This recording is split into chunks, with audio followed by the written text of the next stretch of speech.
Hello, my name is Soya, and I am a wild soul healer. And today I'm here to tell you my story. Who am I? I'm a mom. I'm also a wife and a daughter and a sister. I am a doula. I'm a numerologist. I'm an energy healer. I'm in the process of actually getting my Reiki master. I am a life coach, and I have had many different jobs and careers over my lifetime. I'm also a business owner. Those are all titles, and titles tell only part of the story, because titles usually give us, like, people have perceptions over titles, and perceptions come from our own experiences and our own beliefs in our own life before today. And those come with preconceived notions of what those titles are based on those experiences. But I'm here to tell you my true story of who I truly am. So here it goes.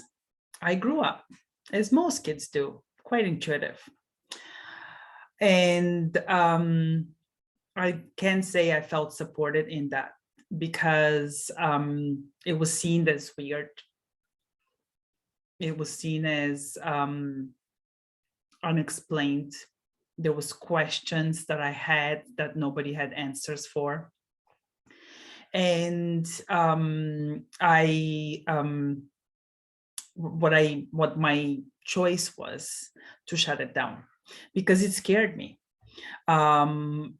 Very often I was also, if I shared a message or guidance that I had with an adult, I was told it's not true. If I shared a fear of seeing things, I was told it's not true. So then I decided that it's not true, and that I will just shut it away, close the door. So I stopped dreaming, and I also stopped paying attention to the messages and guidance. Dreams scared me. Unexplained events scared me. So the only way was to shut the door and live my life. I had loving parents, and they supported me the best they could, and they wanted the best for me. Their dream for me was to do good in school, to graduate, find someone I love and get married, have kids, have a house, have a career, and all the things that many parents want for their children. The thing is, that was their dreams. I tried to be a good kid, and I also rebelled quite a bit. And the only place where I truly felt at peace, when I was embracing my wild side, when I would be walking barefoot in the grass and the dirt, when I would be playing with mud and maybe putting my hands in the ground, when I would be climbing a tree, when I would be running free through a meadow, that's when I felt at peace. That's when I felt in my true side, like living within my soul. And that was seen as, not the right thing to do, not the right way to go, because it took me away from my parents' dreams. So I also rebelled as a teenager and tried to find my own path. Even though I would say most of the time I followed the path that was guided by my parents' dreams. However, a lot of those things didn't work for me. I didn't enjoy school. I quit college.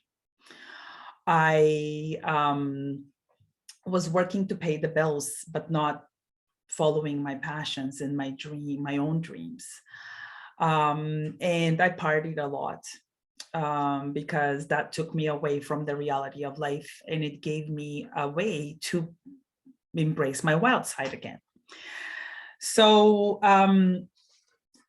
I kept onto that path, and step by step in my 20s, I started trying out things to find, trying out things in my adult life, trying to learn how to be an adult.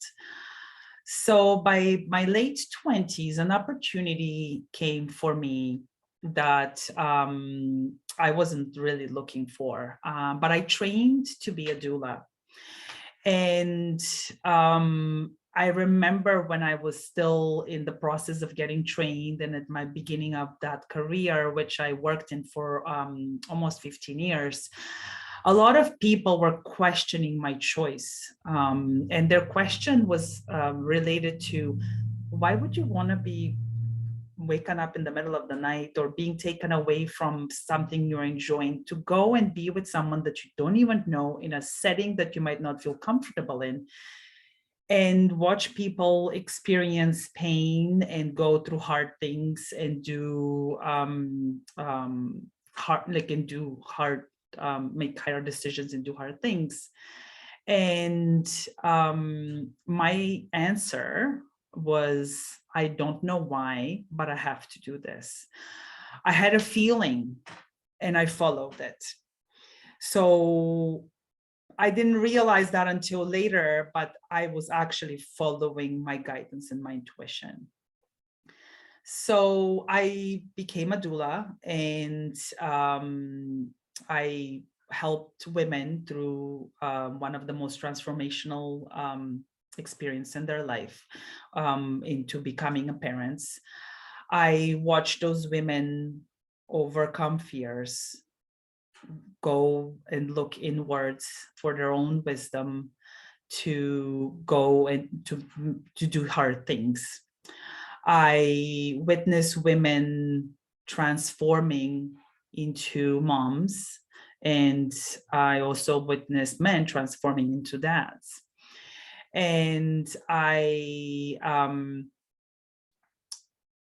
really watched them as they went through those things and knew that their life was changing forever. And when I didn't really realize at the time is that becoming a doula changed my life forever. It gave me an opportunity to look at a side of my life that I was trying to hide, the gentle side, the nurturing side, the side that's a little more vulnerable, the feeling side. So I allowed myself for that side of me to come forward, and started embracing it more, remembered that I have that side as well, because I can be seen as quite a strong personality. That was my coping mechanism to not get hurt. And as I moved over the years, a few years after I became a doula, I went through that transformational experience of becoming a parent myself, and have two beautiful children. After my firstborn, I was at the height of my life. I wanted to be a parent for a long time. So finally being a mom, I felt like I was entering that role. I entered it with a lot of joy. And then I got pregnant again and had my second child, after which I embraced the role of a mom fully. And with two very young children and taking care of their needs, I forgot about my own.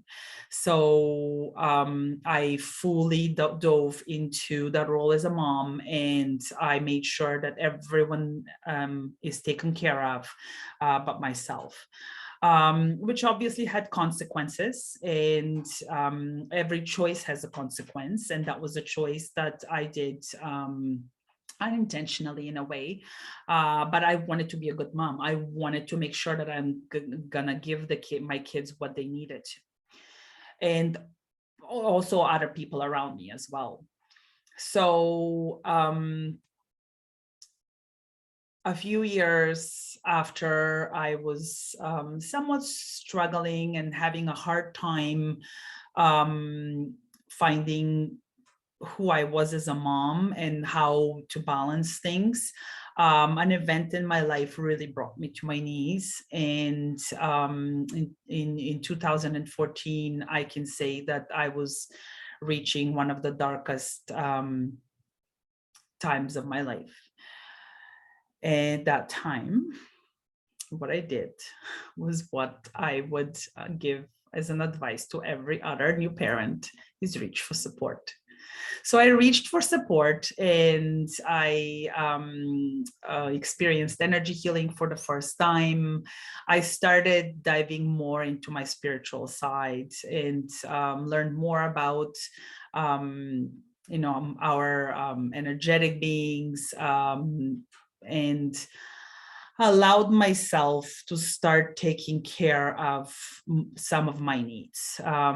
It was a process, and it took some time before I was able to allow myself to really cater to my needs. It definitely took a few years, but that was definitely the beginning of my healing journey and in my spiritual journey. So then I lived my life, right? I was a mom, I was a doula, I was a wife, I would take care of the house. I was busy, I was always on the go, I was always doing things, but at the same time was also finding the time for self-care. 2020 put my doula career to a stall and gave me an opportunity to quiet down, gave me an opportunity to pause, gave me an opportunity to dive even deeper. So as the world came to a halt, I decided at that time that it was a good time for me to dig deeper and go deeper into my healing journey. So in my process of doing that, I was given opportunities of taking some trainings. And as I was taking the trainings, I was also using those tools for my own healing. So I did a Reiki training. I was given the opportunity to train as a numerologist, which was quite the experience of what numerology gave me clarity of who I was born to be. It's amazing what the numbers can tell us. And it also helped me to start trusting my intuition. That was coming more and more as I was on my that spiritual journey and healing. So I also, at the beginning of this year, I went through the Mode coaching school and did a 6-month intensive training as a life coach, which what coaching gave me was then the courage to step into my power. And with the alignment of the energy healing, I was able to see who I am now and step into that role instead of hiding. I was hiding a lot of my qualities or my characteristics because they could be or have been seen as negative in the past, like being too much, being too strong, being too weak and vulnerable, and talking too much, talking too little, like all of those things I would always try to balance, and always felt like I was trying to do the best of how I will be perceived instead of trying to lean in like into who I am and allow that to come forward. So on my healing journey, what I had to really do was move from my head, where worry and doubt and overwhelm and fear lives, into my heart, which is where love and joy and ease and flow lives. It is a process, and I learned how to do that, and found tools how to help women during birth as my doula career to do that. And now it was time that I did it. The more we stay in our head, and the thing is that that's how we're taught as kids, is to think before you do something, make sure you do it right. We're not usually taught to feel before we do something. And I'm kind of revisiting that now. It's not that we shouldn't think, but I feel first and then go into the thing. So there is this connection between mind and body, but most of us live in our mind and don't know how to live in our bodies. So the tools that I learned taught me exactly this, is how to move into my body and how to live from my heart and how to allow for my light to shine. So in that process, some of the most important thing I had to learn was forgiveness. Forgiveness for myself, forgiveness for those around me, forgiveness for the people that hurt me, even though they had good intentions. And that is really leaning into forgiveness is what helped me to move forward. And then the next step was gratitude for everything and anything, was to allow to have gratitude towards the fun and easy moments, and to have gratitude towards the hard, challenging moments. As I said, I have had experiences with some of those throughout my life.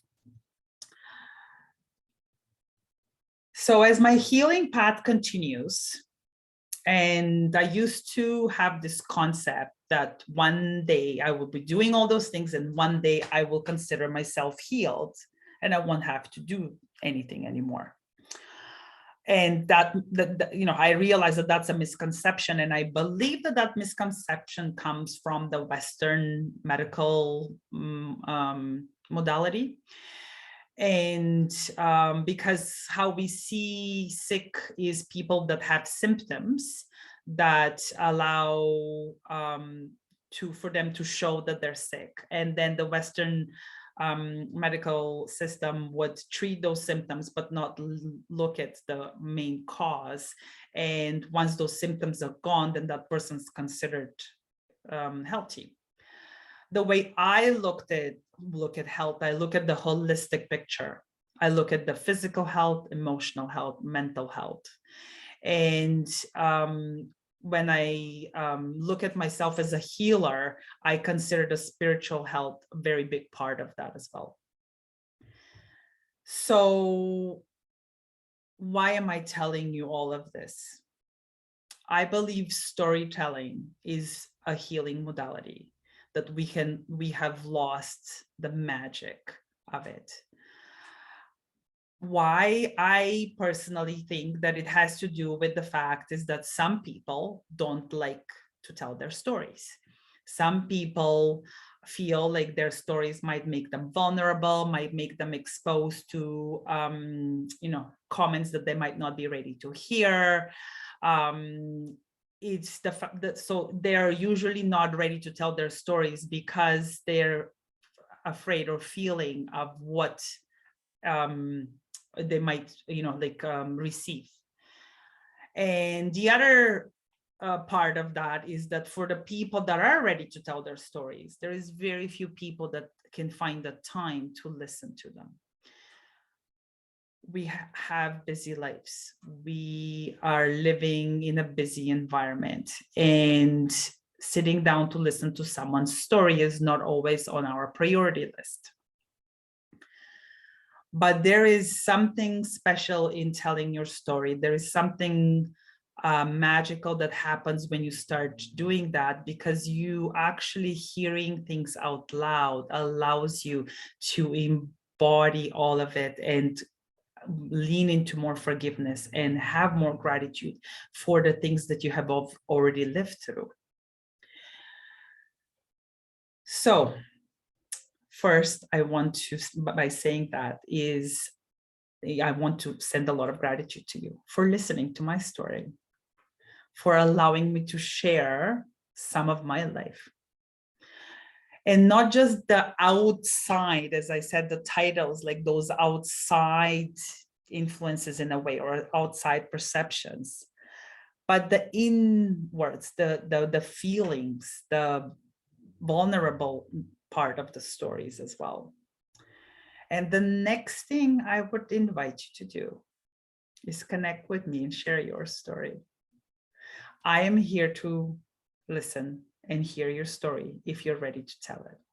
And if you're not ready to tell it to myself, then find someone that you can tell it to. Find the person that will hear your story.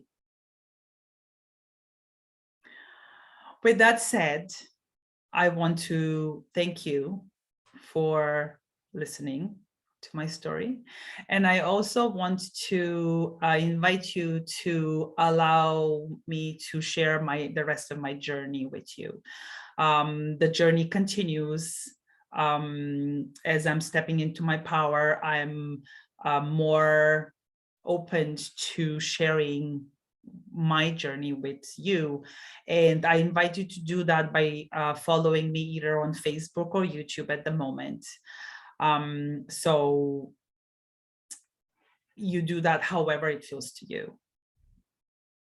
Thank you so much.